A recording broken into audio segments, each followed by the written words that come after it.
If we want to win the future and compete, we have to secure and invest in our infrastructure. No city can survive if your sewer system, your water system, your drainage system is not set, because you cannot have safe water, you cannot flush your toilet, you will not have pressure for the water in your businesses, and the fires won't be able to get put out. And in the city of New Orleans, a city that has always struggled to do the right thing when it was supposed to happen, and always waited for another day to try to catch up, the city of New Orleans is far behind. After decades and poor leadership of kicking the can down the road and deferring basic maintenance for our sewage and water systems, we have reached a breaking point in the city of New Orleans. Now you know this. This is not a surprise to anybody in this room. You speak under your breath about it in your cars on the way to work in the morning when you roll through puddles that have been there for some time. You may not know this, though, that of the 140 billion gallons of water that we produce every year, we're bleeding 40% of it every day. 60 million gallons of water get wasted in the city of New Orleans every day. Just on the lowest scale of counting, we are losing $13 million a year unless and until we fix that. Now, I want you to consider just that fact, and then understand this, that in the future, water will be the next oil. That as we think about the value of that natural resource and how important it is to us, ask yourself as a business leader how long you would survive if you were giving away 40% of your product every day. As a mother or a father who goes to the store to feed your kids, how many of you would go to the store, and how often would you go if every time you bought a loaf of bread, 40% of it was mildew? You would not do that.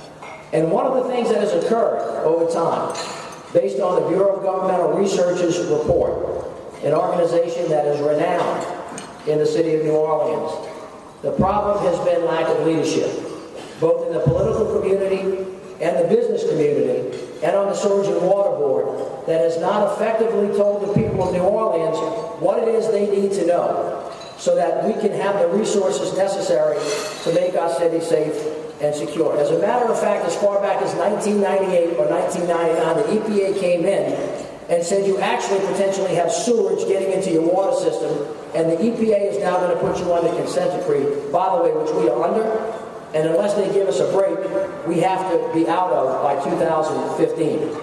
Every time the Sewerage and Water Board has had the opportunity to address this issue, every time last administrations, they have gotten afraid, and they have kicked the can down the road, and they have done an injustice to the people of the city of New Orleans by not trusting that the people of the city of New Orleans would be okay with the truth. And the day of reckoning has come.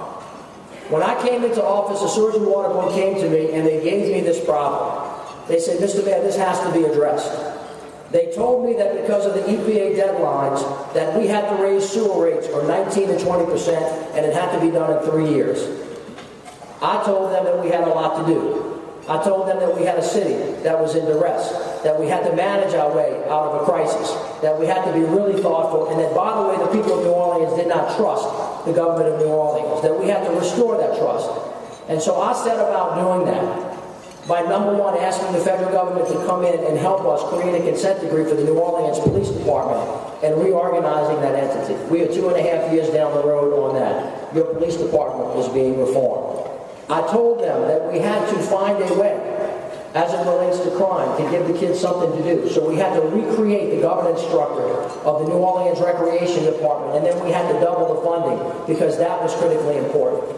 I told them that we had to get our fiscal house in order first, and you allowed us, me and the city council, and they have done a spectacular job of getting the city of New Orleans fiscal house in order. We closed a $100 million budget gap in 6 months. That's 25% of our budget. I want you to consider that Congress is struggling to talk to each other about limiting the amount of growth. We cut $100 million in cash out of our budget, 25%, by actually tightening up and cutting government with a scalpel.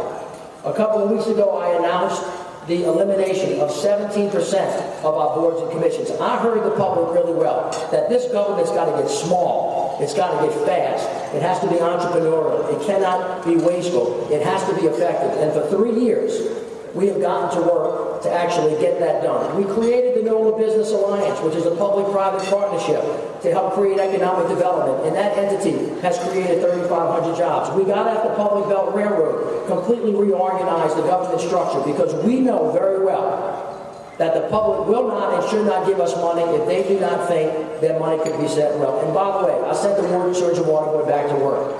And I said, that does not work for the people of the city. You have to find a better way. It's too much too soon.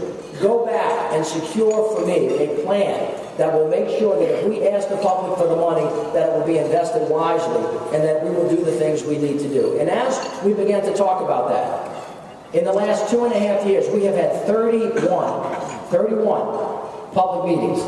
Every one of the meetings at the Sewerage and Water Board was televised. City council members sit on the Sewerage and Water Board, and the Sewerage and Water Board has gone out around the city and has 6 major hearings. I sent them back to the drawing board and I said, find a way and I will help you. So I got my little self on a plane. I went up to Washington, D.C. and I told the federal government, we got a problem. A lot of this happened because of Katrina. Can you help me? And we have generated over $300 million in federal funds to help rebuild the power plant for the Sewerage and Water Board, right? And to buy down the amount of money that we, the citizens of New Orleans, had to pay. Then I went over to EPA, and I visited my friend Lisa Jackson, who, by the way, if you see, send her some roses, and said, Lisa, the city of New Orleans is under duress from Katrina. I know we have a deadline, but you have got to help me. And she said, Mr. Mayor, the problem is that nobody's stepping up to the plate. Nobody's really doing the things that are necessary to give us confidence that you are going to protect the drinking water of your people of your city of New Orleans. And I said, Lisa, if I can put a plan together to make that happen, will you give me some time? And she said yes. And so 2.5 years ago, the proposal was 18 to 20% over 4 years. Today, the proposal is 10% over 8 years. Now, nobody wants to pay more money. But guess what? Nobody wants to get a shot either. And finally, nobody wants to have drinking water that is unsafe. This matter is before the City Council tomorrow. And I want to thank profusely the City Council members that have worked with me to make sure that they step up to the plate and assume that place of leadership that has been so lacking in the city of New Orleans for a long time. Ladies and gentlemen, it is not a mistake that the city of New Orleans was so far behind when Katrina hit us. It is not a mistake that the city could not find a way to get its act together. It is a direct result of us not being able to talk to each other, us not being able to resolve racial conflict, us not being able to fix geographic divides, us not finding a way for the Chamber of Commerce and the Business Council and the BGR and the Times-Picayune and now the Morning Advocate to get together and to talk about finding a common way. That is what we have done. That is what our mothers and fathers have done. That is what previous mayors and city councils has done. But the people of the city of New Orleans have a new way now.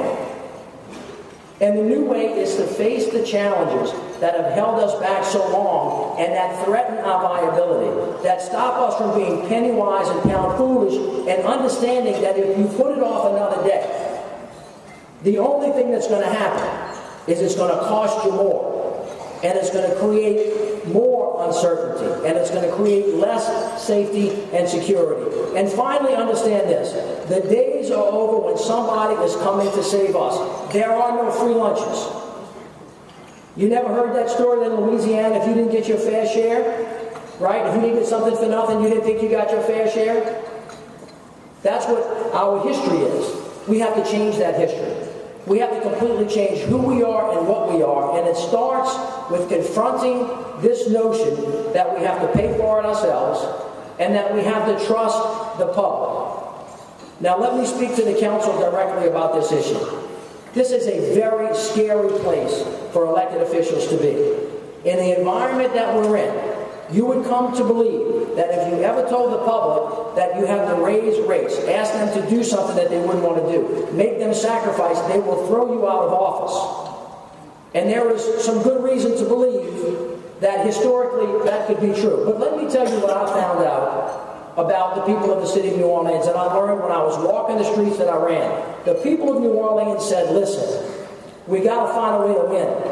We want somebody to tell us the truth. We want somebody that's going to be honest. We want to find out what we have to do to make our city safe and secure. And every time you trust the public, if you go to them and tell them what they need and they believe that you're doing the right thing, they will support you. You don't have to preach to me about whether or not this is going to hurt. We already know that. But here's the thing that all of you know already, because you came out of the water. You came out and rebuilt your house. You came out and put your families back together. You came back and put your churches back together. Everybody here today made a decision to come back to the city of New Orleans, and you knew that it was not going to be a bed of roses. You knew and you accepted the responsibility of pulling the wagon for the next 4 years, 6 years, and 8 years so your children could have a better future than you have now. And you knew that the time had ended for the people of New Orleans to push off for another day what people before us should have done. And the fact of the matter is that if past administrations, past city council, past business leaders would have done their job, then this rate increase would be 1%. It wouldn't be 10. It wouldn't be 17, 18, or 19. And every business person, every individual, every family member knows that when you delay and you defer, you put at risk. And so I'm commending to all of you to please call the city council members and give them the courage and give them the freedom and give them the blessing to do for you what you have been asking for a long time. The BGR itself has said we ought to take the council members off of the Sewerage and Water Board because they don't feel the freedom to do the best thing based on what? Not politics, but the science and the data. But you know what? They represent you. And you have to give them the freedom to do what it is that you need. And I am telling you as your mayor, because you asked me to tell you this when you elected me, the truth about what it is that this city needs. And all of you remember, you should remember, that the power plant has gone down 5 times since Katrina. When the power plant goes down and the pressure goes below 15 psi, the water stops moving. When the water stops moving, it gets contaminated. When it gets contaminated, you get a call from your favorite mayor who says, you got to boil the water. That's aggravating, and it's dangerous. You also get a call that says, guess what, you might not be able to flush your toilet. Guess what? If there's a fire, we don't have the water pressure to get up to your building. No major American city can live that way. And no major American city can flourish, can't flush either, as an economic development initiative if we don't get this done. So here's my ask of you on this particular issue. It is time now to bite the bullet. I am quite amazed, to be honest with you, notwithstanding the fact that I may be the most impetuous and preaching person that you know, that anybody in the city of New Orleans would tell the people of the city of New Orleans to slow down, to wait, to let's think about it a little bit more. That's not where we are, and that's not who I am. I'm in a let's go faster. Let's do more. Let's get it done. Let's quit putting off for another day and using excuses so that we don't have to finally do the hard things. So let me just say this to you. The next 4 years are going to be harder. The next 4 years are going to be tougher.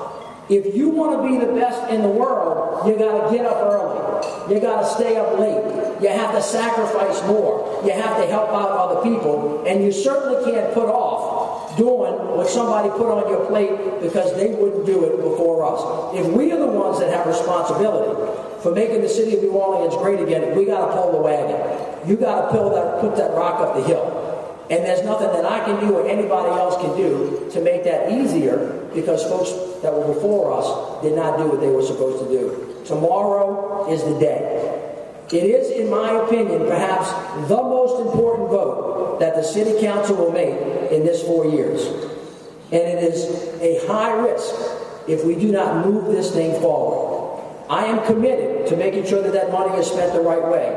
That is why 3 weeks ago I announced that I am in complete support of reorganizing the governance structure of the Sewerage and Water Board, just like we did for Public Bell. Take that board from 13 to 9. Make sure that everybody that is recommended for appointment has subject matter expertise. Limit their terms. Make sure that they have a business plan and get that thing rolling again. And make sure that they do their job of securing good planning and good people to actually run the Sewerage and Water Board. But we cannot put this off any longer. It's been put off long enough. And I would really commend you, call the City Council, make them feel comfortable that they are doing what is required of them and that they are actually leading and giving you something rather than take it away.